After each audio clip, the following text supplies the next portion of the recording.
He is not a demon, not exactly, and not quite an angel either. Not anymore. He is a shadow in Scripture, a name whispered in fear, a presence felt when the air grows still, right before disaster strikes. He is destruction, but not chaos. He is judgment, but not mercy. His name is Abaddon, and if that name feels unfamiliar, it's no accident.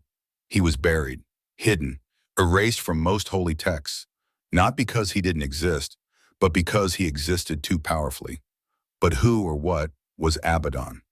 Some called him Apollyon, the destroyer. Others feared him as the angel of the abyss. He wasn't born in hell. He fell from somewhere higher. But here's the real question.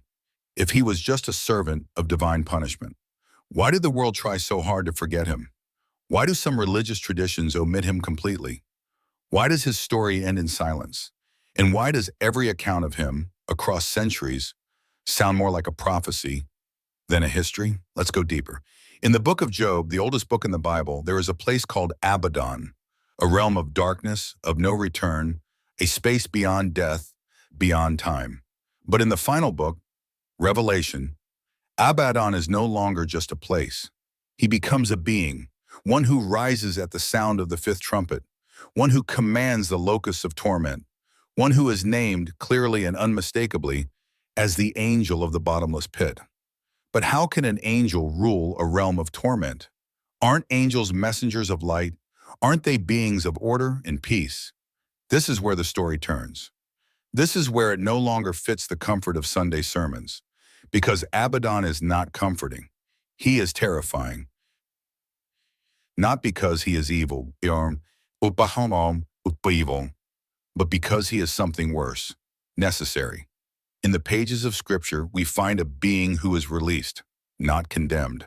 A being given the key to the abyss by heaven itself.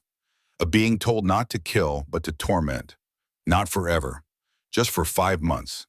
Long enough for mankind to beg for death, yet not be given it. This isn't rebellion. This isn't evil. This is a command. So we must ask, who gave it? If Abaddon is the angel of the abyss, then who forged his chains? Who handed him the key? And why now? Some scholars say he is Satan in disguise. Others argue he is an entirely separate force, not against God, but working for him, in a way we don't want to understand. And maybe that's the reason his name was erased. Not because he defied the heavens, but because he obeyed too well. Because he reminds us that not all divine messengers bring comfort. Some bring reckoning. And that maybe, just maybe, the line between angel and destroyer was never as clear as we wanted it to be. But the story doesn't end there. Because Abaddon's name isn't just buried in ancient scrolls. It echoes in our world today. In warnings, in disasters, in the silence before storms, in the shadow behind dreams. And so we ask again, what is the abyss? Who rules it? And if the gates were ever open once, who holds the key now? Because one day if the trumpets sound again, we may not see a horned beast rise. We may see a winged one who was never cast out, one who was sent. And when he rises, it won't be with rage. It will be with purpose. Cold, clear, final. Abaddon, the angel they tried to erase, the force they could not destroy, the gatekeeper, waiting. So we stand at the edge of that great question. Where did Abaddon come from? Is he a creature of heaven, forged in light, or is he a child of hell, birthed in shadow? The answer, like the abyss itself, is deeper than it seems. First, the word Abaddon. In ancient Hebrew, it means one thing only: destruction. Not sorrow, not trial, not exile, pure final destruction. Yet in the book of Revelation, he is called an angel. The two ideas clash like thunder in a silent chapel. An angel named destruction. How can a being sent from the heights carry a title born in ruin? That riddle is our doorway. Travel back to one of the oldest Hebrew texts, the book of Job. Job, the righteous sufferer, asks where wisdom may be found, and the answer echoes, destruction, Abaddon, and death say, we have heard a rumor of it with our ears. Here Abaddon is a place, a hidden realm where every path ends and no traveler returns. It swallows sound, light, and hope alike. No figure rules it. It simply is. But even then, notice the tension. A domain so dreadful it must be named, yet so distant it can only be whispered. Centuries pass, scrolls curl, ink fades, kingdoms fall. By the time the New Testament is penned, the idea of Abaddon has evolved. In Revelation 9, the veil rips open. The abyss no longer lies silent. A star falls, the pit yawns, and the smoke billows like a furnace. From that smoke rise locusts shaped like war horses, and they have a king over them, whose name in Hebrew is Abaddon. Suddenly the pit has a ruler. The place has become a presence. Destruction wears wings. Why the change? Some scholars point to growing apocalyptic thought. Evil no longer seen as a passive force, but an organized power. Others see a warning. When humankind's wickedness ripens, destruction itself must be guided. Whatever the reason, the shift is clear. Abaddon, once a valley of shadows, now speaks with a voice. John, writing Revelation in Greek, does something crucial. He translates Abaddon for his broader audience. Apollyon, it means the destroyer. To Jewish ears, Abaddon already rang with dread. To Greek readers, Apollyon rang louder still. A direct, unavoidable title, the one who unmakes. But the name does more than translate, it unlocks mythic overlap. In Greek lore, Apollo can carry plague and sudden death. Some early Christians drew faint lines between Apollyon and that darker side of Apollo, suggesting that destruction, whatever its name, is universal. So Abaddon becomes a bridge linking Hebrew, Greek, and Christian fears into one figure. Now the real tension, if Abaddon is an angel, then by definition he serves the divine. Yet everything about him signals ruin. How can the holy send a being rooted in annihilation? Is he a shining servant who makes destruction, or a dark warden who contains it? Early church debates wrestled with this puzzle. Some writers called Abaddon a demon masquerading as angelic. Others argued he is an instrument of judgment, holy yet terrifying. A few mystical voices hinted he is a title, not a being at all.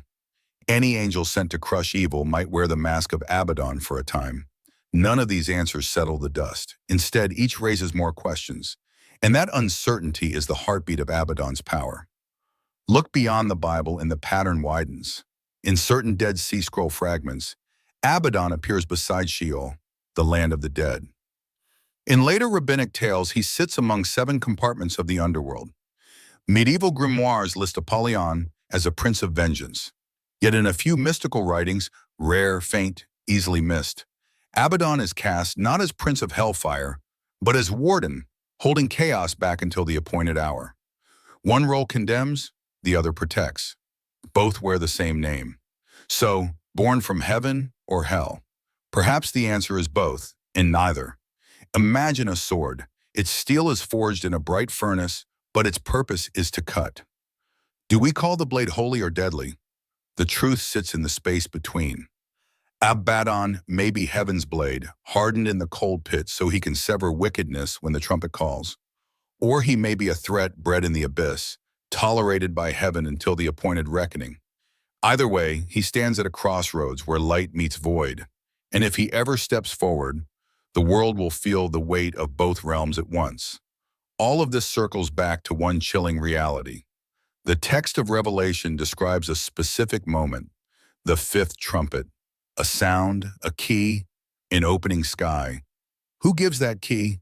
Why is Abaddon unleashed on a schedule written in stars?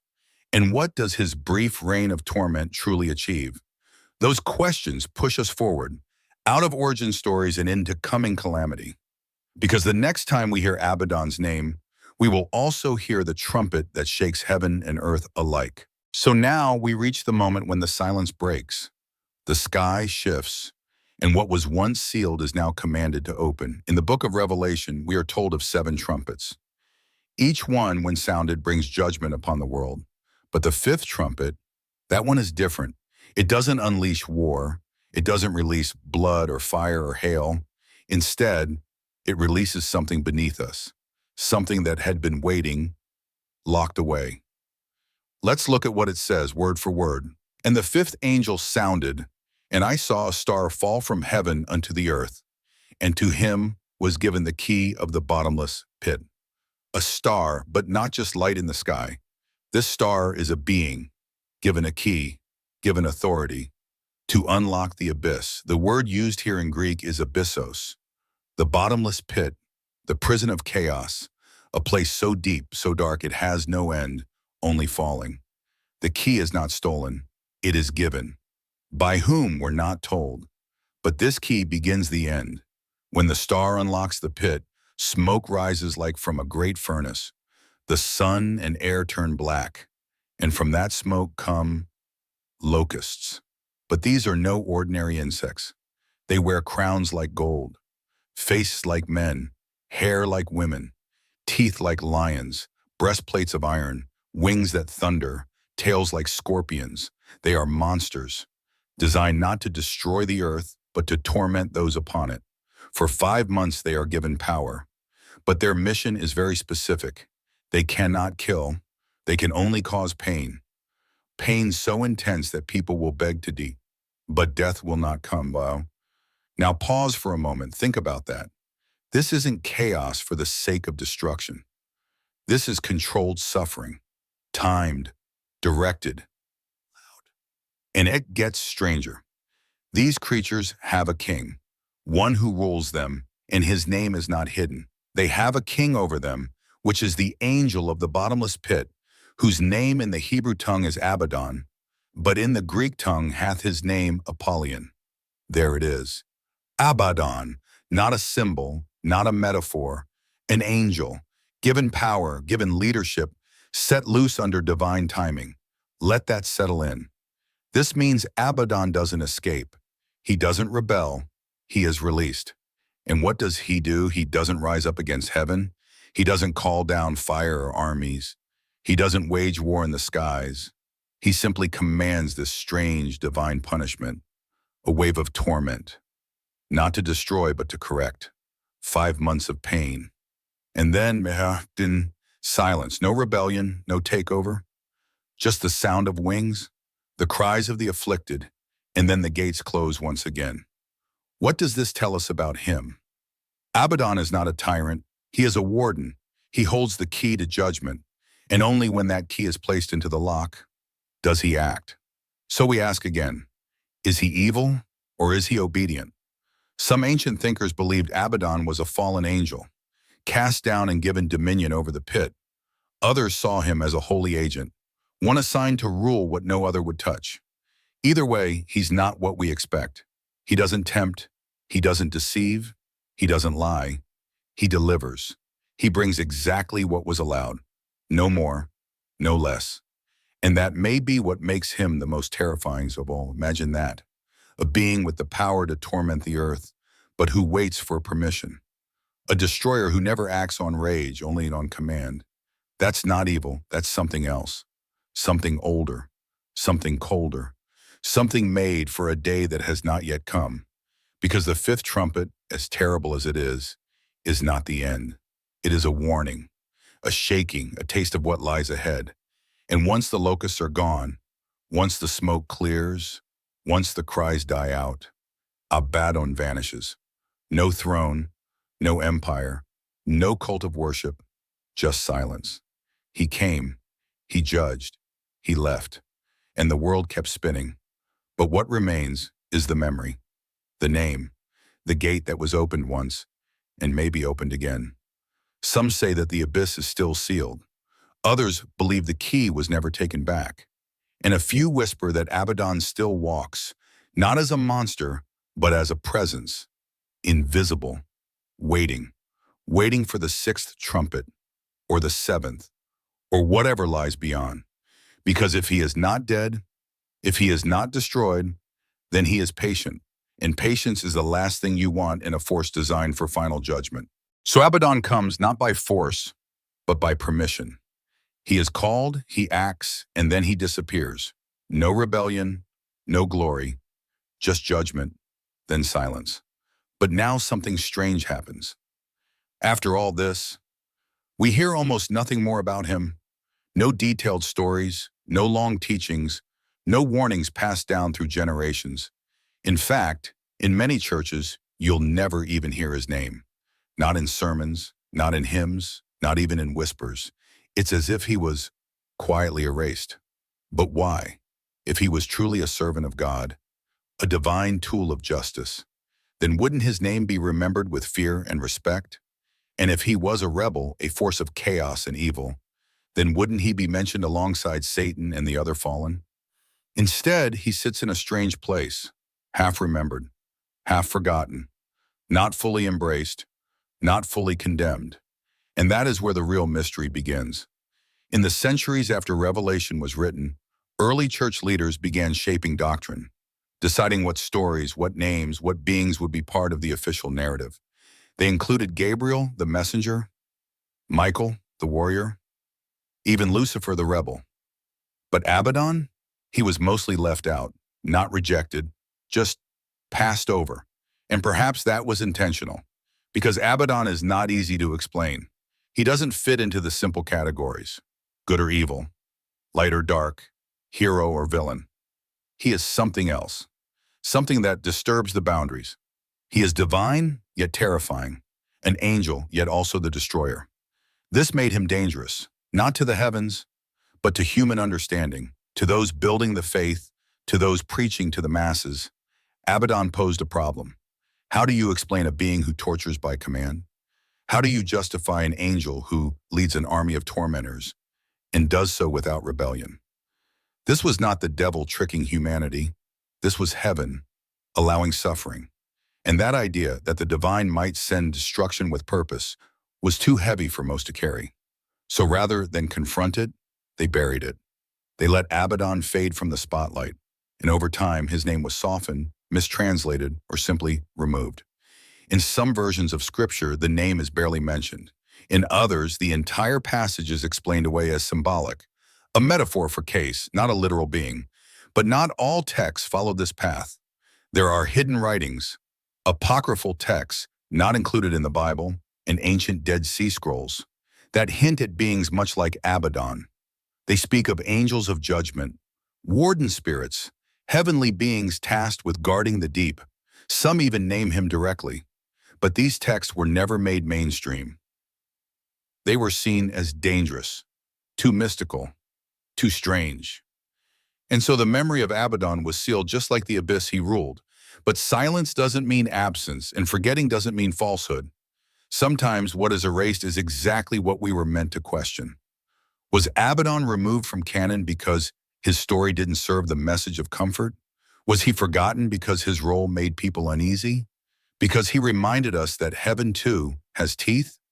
There is a theory, quietly discussed by scholars and mystics alike, that Abaddon was not removed because he was false, but because he was true in a way we weren't ready for. He shows us a side of the divine that is fierce, not cruel, not evil, but sharp, unyielding, perfectly just. And justice, real justice, does not always come with gentle hands. Sometimes it arrives with smoke and stings. Sometimes it wears a crown of iron and leads armies of torment. Sometimes it has no mercy, only balance. In some mystical traditions, Abaddon is said to guard the path between life and death, to stand watch at the edge of Sheol, to be the angel who does not speak, but only enforces. In others, he is the last face the wicked see before judgment falls, not out of hatred, not out of rage, but because that is his purpose, and maybe that is why he was hidden. Because he does not give comfort. He gives truth. And truth at that level is something most people run from. So the name was set aside, the figure was softened into symbol. The angel became a forgotten echo. But echoes do not disappear. They simply wait. Abaddon's story, or what remains of it, has not vanished. It has only sunk deeper, like a stone in a well. And those who listen closely, those who read between the lines, can still feel his presence. Not in the light, not in fire, but in silence, in judgment, in that ancient pit where truth waits to rise again.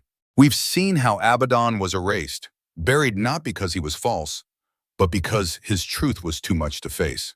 But now another question rises, one even more unsettling than why he was forgotten. Who is he really? Is Abaddon just a name, just a symbol for destruction? Or could he be someone we already know? Someone hidden behind another face? Some ancient scholars wondered, what if Abaddon isn't separate from the angels we've already heard of?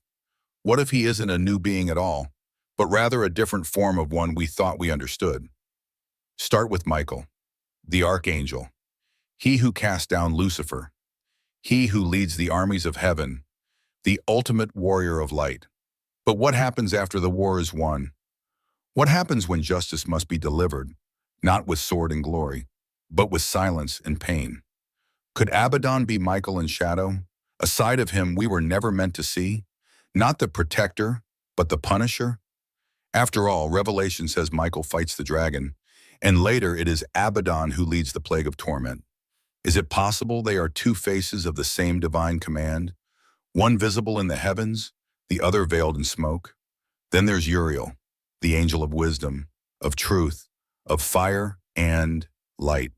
In some traditions, Uriel guards the gates of Eden with a flaming sword. In others, he brings warnings of the end, signs of coming judgment. And yet, Uriel's name is missing from much of official canon, cut out, forgotten. But why? Some believe Uriel holds knowledge too great, too dangerous to be shared freely. And Abaddon, he too holds a key, not to knowledge, but to the abyss, a different gate, a different lock, but the same role guardian. Could Abaddon be Uriel, not in his light-bearing form, but in his darkest duty? The one who acts not in the beginning but at the end? There is another theory, one that traces Abaddon not to the archangels, but to the Watchers. The Watchers were angels sent to observe mankind, but some of them, led by figures like Azazel and Semjasa, fell from grace. They took wives from among humans, taught forbidden knowledge, and brought corruption to the earth. Their punishment was swift.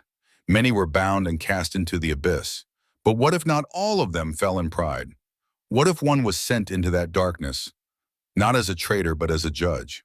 What if one watcher descended by command, to dwell among the fallen, to oversee their prison, to be the fire that watches the gate? That would make Abaddon not a rebel,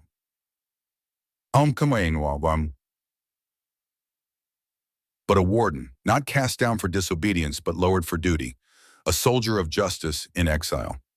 Mystical traditions, especially in Kabbalistic writings, add even more depth. They don't see Abaddon as good or evil, but as a force of balance. In these teachings, every act of creation must be matched by an act of correction. Every time light expands, darkness must respond, not to destroy, but to maintain order. Abaddon, in this view, is not a villain. He is the necessary opposite, the reset before rebirth. He comes to burn away what no longer serves, to cleanse, to prepare. And only once his work is done can new life rise. He is not chaos. He is the end before the beginning. So what does all this mean? It means Abaddon may not be a separate being at all. He might be a mask, a role, a sacred name taken on when judgment must be carried out. It means that the angels we worship for their beauty and power might also wear faces we fear. Not because they are evil, but because we don't want to look at the side of divinity that corrects, that burns, that ends. It means Michael might become Abaddon in war. Uriel might become Abaddon at the gates. Or perhaps there is one angel who wears the name only when the world has gone too far. So ask yourself, is Abaddon truly someone new? Or has he always been with us? A shape that waits in the silence, a name only spoken when the old must fall away. And if he is Michael or Uriel, or a watcher who obeyed when others fell, then the real fear isn't what he does. The real fear is how close he's always been. Not a stranger, but an angel we already know, revealed in his final form. And if that's true, then the day Abaddon rises again won't be the day we meet him.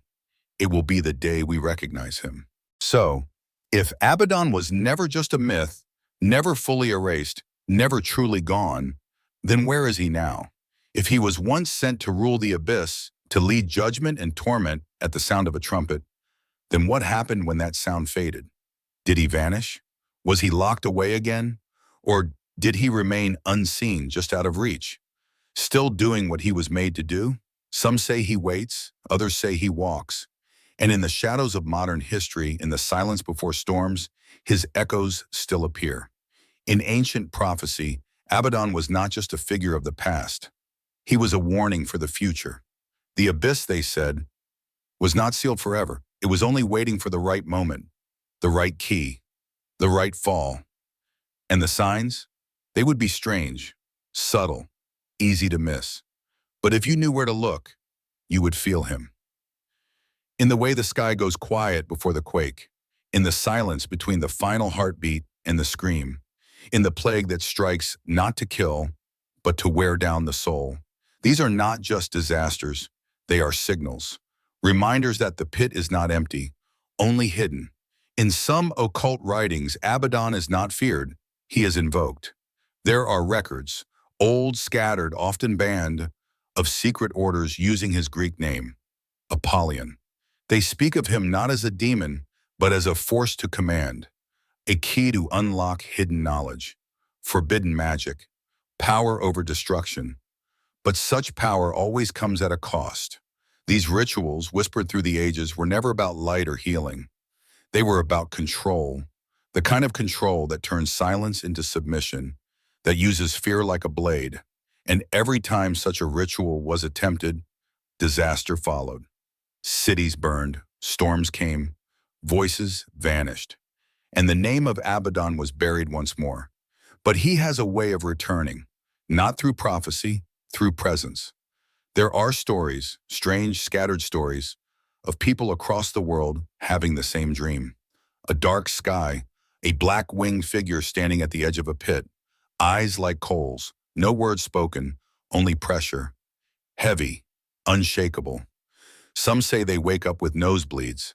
Some say they can't remember anything for hours afterward. Some never wake up at all. Coincidence? Or are these the ripple effects of something deeper? Something that still stirs far beneath us? There are also ancient rumors that Abaddon's name was encoded, hidden, in the architecture of old temples, in the design of lost cities, in the patterns of stars. As if ancient civilizations were not only aware of him, but built their sacred places to contain him, to mark the lines, to remind the world that the pit, once opened, cannot be closed by human hands. It would require something greater, something divine, and until that time, he would be bound. But what if the binding is weakening? What if the world we live in now, a world drowning in chaos, rage, war, and silence, is exactly the condition in which he was once released? Some prophecies speak of a second trumpet, a final call, a return, but they never say who will blow the horn, or when, or whether it will be heard by all, or only by those who already carry his mark. Because if Abaddon is more than just a name, if he is a role, a force, a law of divine balance, then he doesn't need to return, he doesn't need to rise. He is already here, moving quietly beneath the noise, not breaking the world, but preparing it. And when the last seal is opened, when the final silence falls, he will not come with rage. He will come with purpose. A purpose so ancient, so sharp, that no one, not even the angels, will be able to stop him. So the question is no longer, who is Abaddon? We've asked that, and it's not, why was he erased? We've seen the reasons. The question now is, who holds the key? Because someone does. And when that key turns, the pit will open again. Not with fire, not with thunder, but with silence. And in that silence, a winged shadow will rise, not to conquer, not to rule, but to do what he was always meant to do, end what should never have begun. Abaddon, Apollyon, angel, or weapon, not cast out like Lucifer, not fallen like Azazel, not exalted like Michael.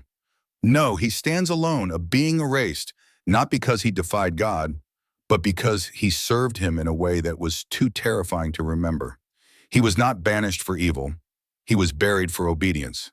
Because sometimes the most dangerous truth is not that evil exists, but that destruction itself can be divine.